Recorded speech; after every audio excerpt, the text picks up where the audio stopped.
Sigmund Freud was one of the foremost scientists and free thinkers of the 20th century and introduced our society to many causes, treatments, and theories regarding male sexual dysfunction that are still useful today. The purpose of my speech is for you to understand and gain knowledge about Sigmund Freud's contributions to the field of psychology regarding male sexual dysfunction.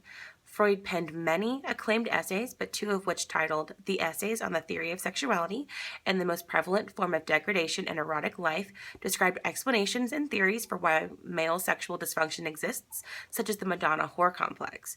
In this speech, I will cover Freud's theory regarding physical impotence and the Madonna whore complex. Freud's conclusive evidence through clinical trials marked a high number of men suffering from physical impotence. In simple terms, this just means that a male's sexual organs are refusing to complete the sexual act. Freud's theory determines that this may occur with different women and at varied times. In addition, he states that male sexual dysfunction may cease to occur immediately after a male sexual organ has refused.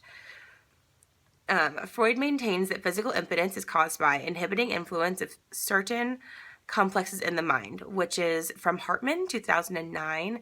I'll go over my references at the end. In other words, an arrest of development due to an unresolved fixation on an incestuous relationship with one's mother or sister.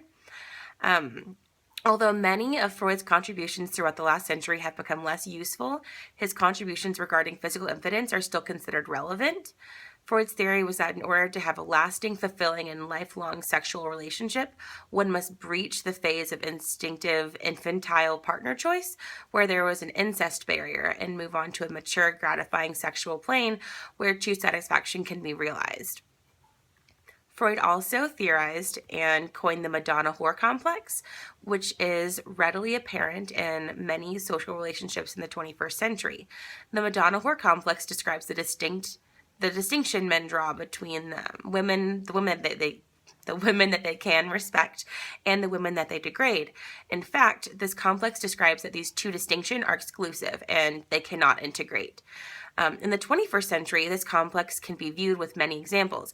For instance, if a male were to approach a female and tell her that she seemed like a nice girl, and then begins degrading her upon finding out her sexual history.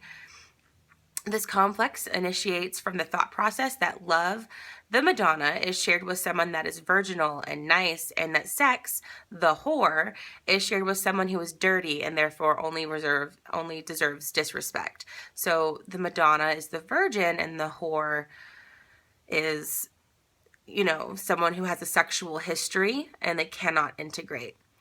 In my speech today, I've described Sigmund Freud's theories regarding the Madonna whore complex and physical impotence, which directly relate to male sexual dysfunction. And this is definitely valuable because it's essential to understand the wide spectrum of sexual dysfunction as a sexually active adult. In fact, it's beneficial to all individuals who wish to conduct a well-informed sexual relationship with a male partner. It is nearly impossible to encounter research regarding human sexuality without confronting theories and studies conducted by Sigmund Freud.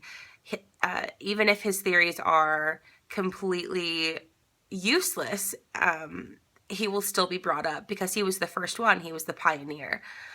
My references for this speech today are Hartman, Sigmund Freud, and Hartman 2009, Sigmund Freud and his impact on our understanding of male sexual dysfunction from the Journal of Sexual Medicine, and also from Penn State, the Madonna whore complex from Applied Social Psychology. Thank you so much. Have a good day.